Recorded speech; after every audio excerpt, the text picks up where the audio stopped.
Hi guys, so tingnan nyo yung bubong natin dito. Natanggal yung mga plastic niya guys, plastic tape niya. Oh. Bumigay siya. So ayusin ko to later guys. Ayan, tapos dito, tingnan nyo guys yung ating melo. Yan yung ating white melo. May tatlo na naman siyang bunga. Tapos may mga flower. Ang ganda guys. Diba? Ganda niya. Pero yung isa wala. Ito, meron nag-close na. Yan. Diba? Ang ganda ng mga cactus natin. Nagugustuhan ko talaga yung mga cactus. Yan. Pero ayoko na yung ano guys, karamihan kasi sa cactus, 'di ba? Marami talagang tinik, mahahaba. So ako pili lang yung cactus na nagugustuhan ko. Yan, gusto ko yung mga melo. Ayan. Update pala guys sa ating thriller pearl. Ito na siya guys, so parang medyo nawawala yung mga ganito niya. Oh. 'Di ba yung parang bumps niya ay nasa likod? So parang nawawala yun sa mga new leaves niya. Pero dito meron pa. Ganda ni trailer pearl guys. And mabait lang siya ah. Pero hindi ko pa siya na-try ma-propagate through leaves kasi ay kung bawasan yung leaves niya. Kasi ano din guys oh. Dehydrated din yung mga lower leaves niya. Yan. Dito matigas na pero yung sa pinaka lower niya guys mga dehydrated pa. So hindi siya pwedeng kuhanan ng leaves. Ayan. So, kailangan ko magdilig ngayon kasi tingnan nyo to, yung mga leaf propagation ko guys ng black prince. Sobrang dehydrated. Ayan. Ito hindi naman. Ayan. Yung iba talaga mga dehydrated. Ito din no, dehydrated na guys. So, kailangan niyang i-water. Ayan. Nakaraan meron tong mealybug. So, ngayon wala na. Pero hindi ko tinatanggal yung flower stalk niya guys. Popropagate ko tong mga leaves niya sa flower stalk. Ito, okay na guys yung farina niya. Ayan, kapag nababasa talaga ay pumapangit. Tapos ito na yung guys oh. Ini-air dry natin na inuod. Ito yung inuod. Yung isang yan ay hindi. Ayan. Okay naman siya dito. Hindi pa rin na itatanim hanggang ngayon. Wala pa namang roots kaya okay lang naman guys. Ayan. So, okay naman yung mga succulents natin dito, guys. Sobrang init. So, wala tayong upload kahapon kasi busy ako. At umalis ako, guys. Ayan. So, ngayon, tumingin ako dito and nagdilig ako dun sa mga, natin, naka-ROS kasi sobrang init talaga dito, guys. And, hindi umuulan ngayon dito. Kaya mainit talaga. Sobrang tuyo yung mga naka-rain or shine natin ng mga succulents. Bali, sinabuyan ko lang sila guys ng tubig. Galing dun sa labas. Dumadaan yung tubig sa net. Kaya naman, pagdating niya sa loob ay, na guys, mga pino na. So, yan. Ito, kanina, natumba yung propagation ko dyan guys. So, mga lipropa ko dito. Siguro inano ng pusa. Ayan. Update sa ating mga succulents. Tingnan natin sila dito kung kumusta naman ba sila. Ito, medyo lumalaki na yung ating mga bibis sa variegated purple delight guys. Ito, no? Tingnan nyo guys. Oh. Wow. Ito talaga hindi siya var. Pero pwede na rin niyang pugutin. Para magkaroon siya ng mga bibis din guys. Tingnan nyo oh. Kahit guys, tag-init ngayon marami yung binigay na bibis nung isang yun. Ito isa lang din yung binigay niya. Ay, dito mayroon pang isa guys. Oh. Yan, sana madagdagan pa. Yan. Ito na yung top cut natin. Napakita ko na sa inyo last time. Yung mga lotus natin dito, okay na okay naman guys. Pero yung mga nandito natin, wala pa rin. Ganun pa rin yung baby niya guys. Sa isa pa lang dyan oh.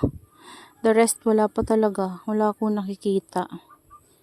Matagal talaga to mag-babies. Ayan. Yung mga nandito natin guys. Kailangan na sila guys diligan talaga. Magdidilig tayo mamaya. Siguro mamaya pag nag-cool down na yung init. Dito naman ay okay lang naman na binasa ko sila. Kasi dito hindi naman sila masyadong nainitan. So, yung naiinitan talaga yung nandito sa loob ng greenhouse natin. Sobrang yung init na natatanggap nila dito. Ayan, yung mga natin dito guys, oh.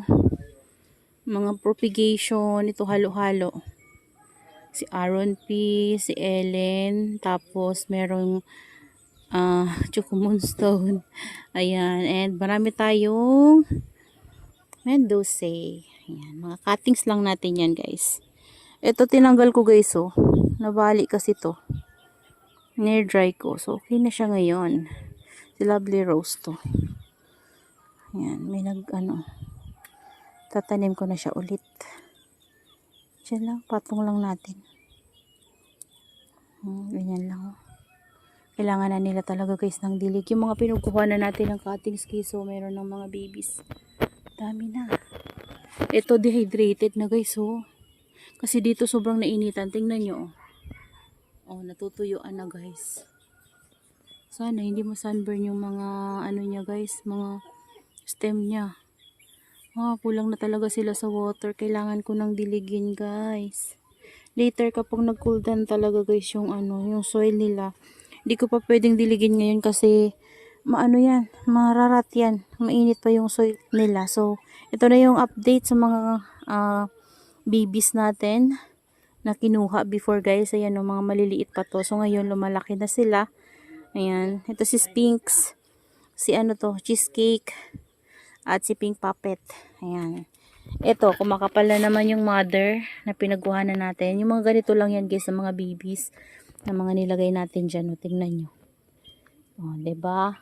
Ayan, ito yung pinakaunang ganyan ng mga babies na kinuha ko dyan guys. Ayan, ito yung update sa kanya. O, labas na sila ng pot. Lalaki na. Tapos ito yung mga cuttings. Isang buo to na lash. Tapos kinat ko para mapuno yung pot nila guys. So ayan, puno na 'di ba? Ayan, medyo matagal-tagal din guys. At request pala ni Ma'am Mary Jane Ramos. So shout out Ma'am Mary Jane. Ito yung ating banana. Ayan, so dahil medyo dehydrated yung ating banana. Tingnan nyo guys, hindi pa kagandahan. Ito yung mga cuttings ng ating banana. Natutuyuan sila ng leaves. Kailangan nila ng water. Kaya naman, didiligin ko. So, medyo napabayaan ko sila nitong mga nakaraang araw guys. Hindi ko sila madilig ng maayos. So, kailangan talaga dito. Lagi talaga guys magdidilig kasi sobrang init talaga. Summer na summer. Ayan. Ito, nilabas ko nga ito eh. Yan, yung ating update sa banana Ma'am Mary Jane. Yan. Tapos, yung natin guys, pinaka-mother nun ay nandito. Puntahan natin. Ito nga, kailangan ng dilig guys. So, hindi ko pa rin nadidilig. Ayan o, kailangan niya ng dilig. Yan. Tapos, ito yung mga pinugutan natin. May mga pups na. Yan. May lumalabas na ng pups. So, nandito yung mother ng ating banana. Ayan o, dehydrated na din guys. Ayan, yung pinaka-mother niya. So, marami ng mga babies sa tumubo. Tapos, yung isang pot niyan ay nandun. Ayun o. Diba? Ang dumi na ng pot niya. Ito nakatabingi na guys o. Kailangan kong ayusin yun nandito. Yung nandito kasi guys ay hindi ko na pupuntahan kasi tingnan nyo yung daanan natin. Wala tayong daanan dito na area. Dito lang talaga. So, may laman. Kasi itong ating variegated flapjack ay nandito. Ito yung namulaklak na flapjack natin before guys. So, kinat ko na siya. So, nagkaroon na siya ng mga babies. So, kapag lumaki na yung mga babies na yan ay kukunin ko. Tapos, ikakat ko na siya sa pinakababa para mababa na lang yung stem niya guys. Ayan. Ganda ng color niya oh. Ganda ng color nila. Tapos, ito oh, dehydrated na. Kasi nga napabayaan ko sila. Tapos, nandun yung major natin guys. Okay naman yung major kahit na neglected. Yan. Ellen natin, binalik ko na dyan. Kailangan niya ng dilig kasi parang natutuyo siya. Sobrang dehydrated guys. Yan yung mga cuttings natin dito guys na ginawa nakaraan ay okay naman. Tingnan nyo oh. Yan. Ito sila. Ayan. Ito yung mga kinuha na natin ng cuttings. May mga pups na agad guys. So, tingnan nyo ang bilis. Ayan, dito. Wala pa to. Yan, pero yung iba mabilis mag-pops. Yan, yung iba ay wala pa. Ito may pops na isa. Ayan guys, so kailangan nila ng dilig talaga. Sobrang tuyo na nila guys, grabe. Ayan, pero yung dito natin, medyo pa rin, butchog-butchog pa rin yung ibang leaves kasi nadiligan ko yan last time. So, malaki yung pot nila. So, hindi naman yan agad-agad matutuyo, guys. Ayan. Tingnan nyo, guys, sa init, to. Tingnan nyo. Nagaano yung leaves nito dito. 'Di ba? Tingnan nyo, guys. 'Di ba? Sobrang init. Nagaganyan siya. Oh. Sobrang init, guys. Grabe, parang hindi nila kinakaya. Kasi kapag tanghali, tumitingin ako dito, guys. Grabe talaga yung, init nila na natatanggap para silang nakakulob na, basta sobrang init, guys. As in, grabing init. Tingnan nyo to, namumutla nga to, Yan, kasi sobra yung init na natatanggap nito dito banda. Pati to. Yan, tingnan nyo, 'di ba? Namumutla sila, parang nag-yellowish compare dito banda sa na to. 'Di ba? Purplish yung mga nandito, lalo na tong dito kasi medyo lilim na talaga. Pero pagdating dito, papunta doon, kapag tanghali, guys, grabe yung init. Yan, dito naman ay medyo okay lang naman. Hindi naman ganun sobra-sobra, pero doon talaga, doon sa area na yon, grabe yung init doon, guys. Kasi dito parang naanuhan sila ng puno ng nyug. Kaya hindi naman sobra-sobra yung natatanggap nilang sunlight dito, guys. So sana variegated yung ibigay nito para happy. Ayan, yung mga lipropa natin dyan, may mga tubo na. So yun na lang muna sa ngayon, guys, yung update natin. So check lang tayo kasi wala tayo dito kahapon. At last day din, guys, nakapag-vlog ako pero hindi ko sila tiningnan. Sabi ko nga magdidilig ako pero hindi ako nakapagdilig. Tapos umalis ako kinahapunan. So yun, wala din. Hindi ko talaga sila na dito. Nadiligan, hindi ko rin sila na tingnan kung kumusta ba sila. So kailangan pa naman lagi silang chine-check para makita natin kung dehydrated na ba sila, kung kumusta na ba, mayroong nauod or anong problema para maagapan natin. Ayan. So, ngayon ay lalagyan ko lang ito ng toppings kasi meron na tayong pumice stone. So, hindi ko siya nalagyan ng toppings. Ayan. Yun lang yung nalagyan ko yung dun banda. Pero yung mga nandito, tas yung dun, guys, na inano natin, niripat natin, wala. Hindi ko sila na lagyan kasi nga umalis tayo. Ayan. So, yun na lang muna sa ngayon, guys. That's all for today's video. Yan, I hope you enjoy watching and see you on my next vlog. Happy gardening, everyone. Bye!